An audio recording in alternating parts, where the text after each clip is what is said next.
So Lauren, is this the like the best fight week of your career, or are you having like the worst cravings of your career? It seems like you're seeking some food more than most fight weeks. No, I always crave food about this point in the weight cut. It starts get like I love food. I love to eat. I always have, and it's always about this point in the weight cut. But I feel like I'm just getting a little more comfortable putting myself out there on social media and just kind of having fun.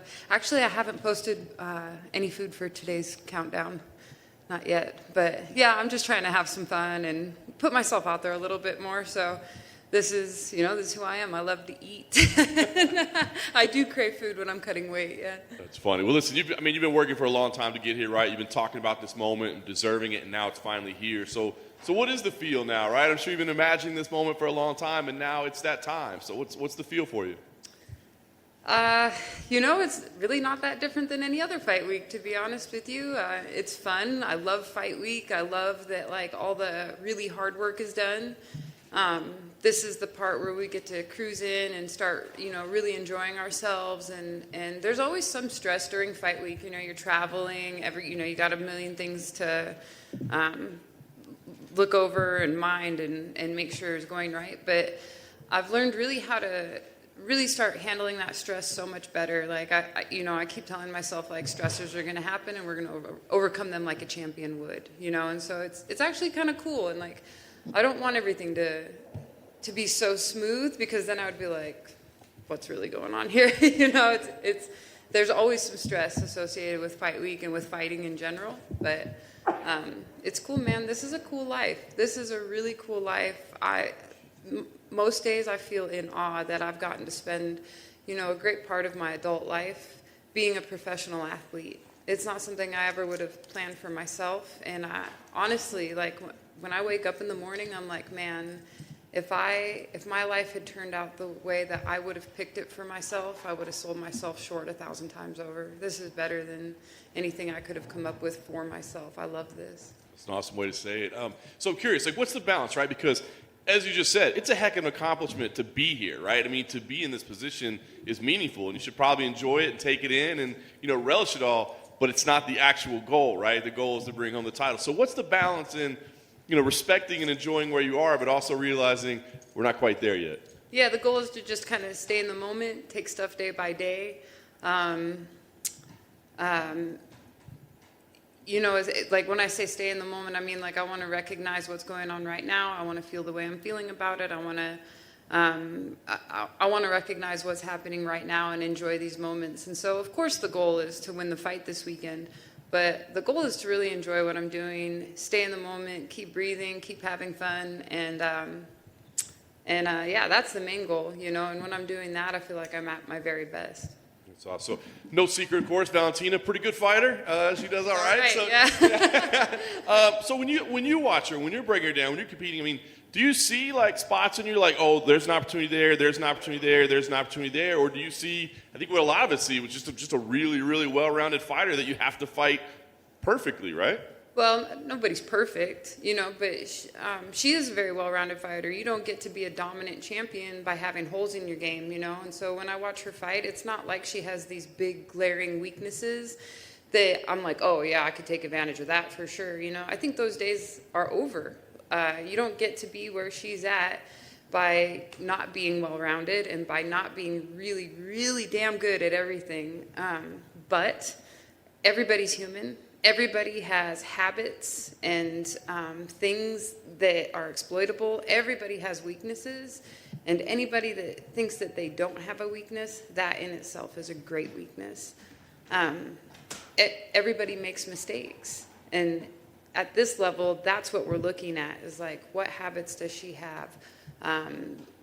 What areas can we take this fight where I feel the most comfortable? How are we going to accomplish that? What sequences do I want to accomplish in this fight? And so, yeah, when I watch Valentina, of course she's a great fighter. Of course she's well-rounded. That is what makes her such a formidable opponent and such a dominant champion. But I'm really good in every area of the fight too, and I'm really looking forward to testing myself in those areas. I'm looking forward to making those sequences happen that I want to happen in the fight. And honestly, I can't wait to go show you guys how good I've gotten. I can't wait. It's going to be awesome. It's awesome. Last thing for me, I guess. What would this win mean for you, right? I mean, as you said, it's already a victory that you're here. You know, you've gone well beyond what you envisioned for yourself. But what would a title-winning performance here mean for you? You know, it would be a really cool moment in a career full of really cool moments, honestly. Like, and I hope, you know, people are like, is this the greatest moment of your career? And I'm like, damn, I hope not. I hope there's more great moments after this. You know, I hope that this is not the pinnacle. I hope the pinnacle is somewhere far beyond than what I even imagine now. You know, because like I said, if I got everything that I wanted and if things worked out the way I thought they should, I would have sold myself short.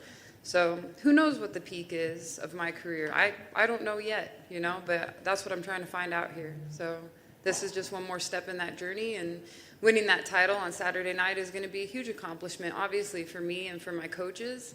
But it's just going to be a testament to finding out how far I could push myself. I want to know what's possible for me. And that's what I'm trying to find out here, and that's what I'm trying to find out Saturday night, and that's what I'm going to be trying to find out in my next fight and the next fight after that. You mentioned the overconfidence that you think she might have. Do you think it's hard for her to, and I even saw a quote from her earlier this week, she said she was going to destroy you and that sort of stuff. Do you think it's hard to be as dominant as her and not get overconfident eventually? I mean, I would imagine so. I would think that she probably feels like she can destroy anybody, and as a champion, I think you do need to have obviously some level of confidence. I'm not the one to say where her line is between being properly confident and overconfident. I don't know.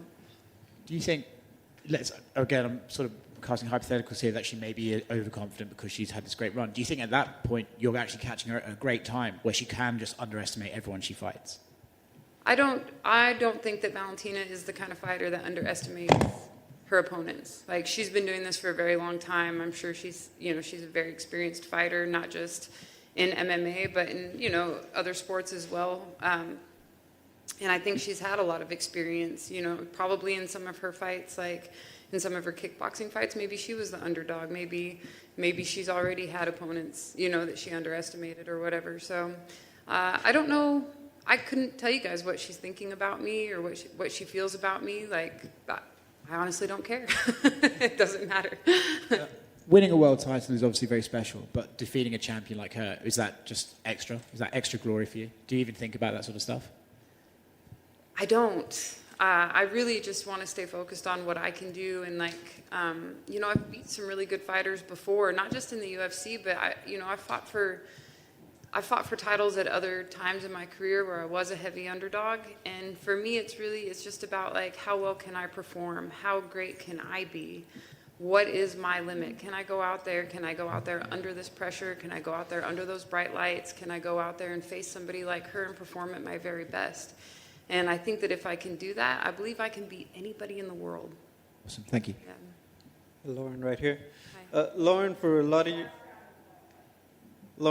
of your career, obviously, I think you've had a lot of stuff happen that I think you have to tune out a little bit, you know, from tough, and then obviously fighting Valentina, there are a lot of people, you know, they say a lot of stuff, put two women in there to upset her, things like that. How do you tune out a lot of that noise? Because obviously, you know, the public always wants to let you know what they think of you, and you're trying to live your life. So how do you tune out a lot of that? Oh, it's practice, you know, because there was a point in my career where I really let it get to me, and I was super concerned what other people think of me. But just through practice, reading, writing, meditation, you know, talking to people that I love and trust, I have really practiced what it's like to stay more focused on myself. And it's, you know, you guys can see the difference that it's made. Yeah, it is.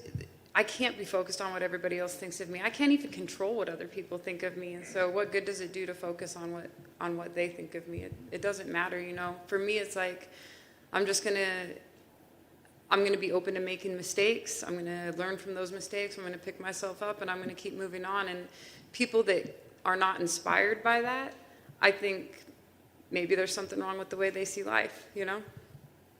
You've obviously been open about a lot of stuff you've gone through in your life as you've talked with us throughout your career.